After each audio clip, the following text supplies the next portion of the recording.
Thank you, Mr. Speaker, and I thank the gentlewoman from North Carolina for yielding me this time. And we have been told that this is the time the majority wanted us to discuss this proposal by the gentleman from Utah, Mr. Chavis, and so that's why we're doing this at this time. And I want first of all to commend Mr. Chavis for his proposal, which would save taxpayer money and which would potentially help cut into the huge deficit, the huge debt that we have in a very significant way. As he mentioned, we have a national debt of over $13 trillion now.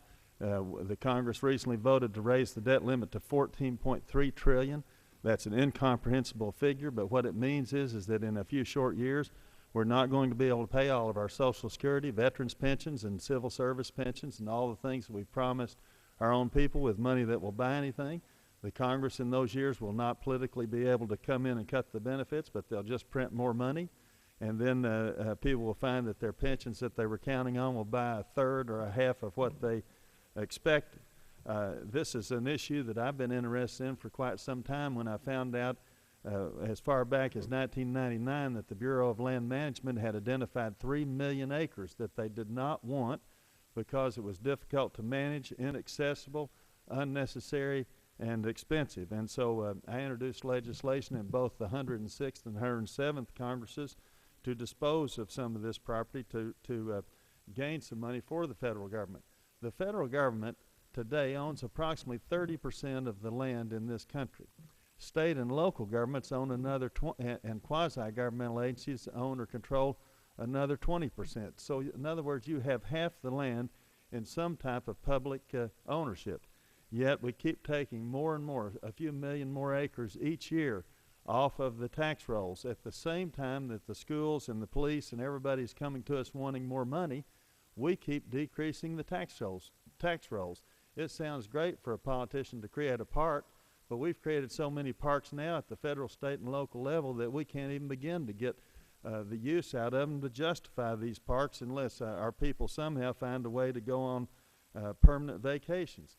And then USA Today reported that there are 1,667 land trusts and there are 1,400 nature conservancies, all taking over more and more land, so much that USA Today on its front page reported that they're taking over approximately 6.2 million acres a year, equivalent to half the size of the state of New Jersey each year, constantly adding to that hundreds of millions of acres that are already under some type of federal, state, or local ownership, decreasing the tax rolls. I introduced a bill with my colleague from the other side, Dennis Moore, in the last Congress called the Federal Real Property Disposal Enhancement Act. The Office of Management and Budget had found 21,000 federal properties that the federal government no longer wanted, totaling worth $18 billion. And $9 billion of those were real property assets that the federal government wanted to dispose of. But it's so complicated and so bureaucratic to dispose of it at this present time that it's cheaper for these agencies to keep this property that they're not even using. Jim Nussel, the director of the Office of Management and Budget at that time, in the last Congress recently sent me a letter and endorsed the bill that I had introduced in the Congress and that Senators Tom Carper, a Democrat from Delaware, and Senator Tom Coburn had introduced in the Senate. And the goal of the OMB was to dispose of $9 billion in unneeded real property.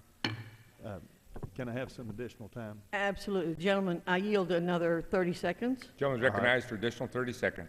And Director Nussel wrote at the time I introduced that bill with Congressman Moore, he said, to reach this objective, I believe we must improve and streamline the current process the federal agencies face in disposing of real property assets.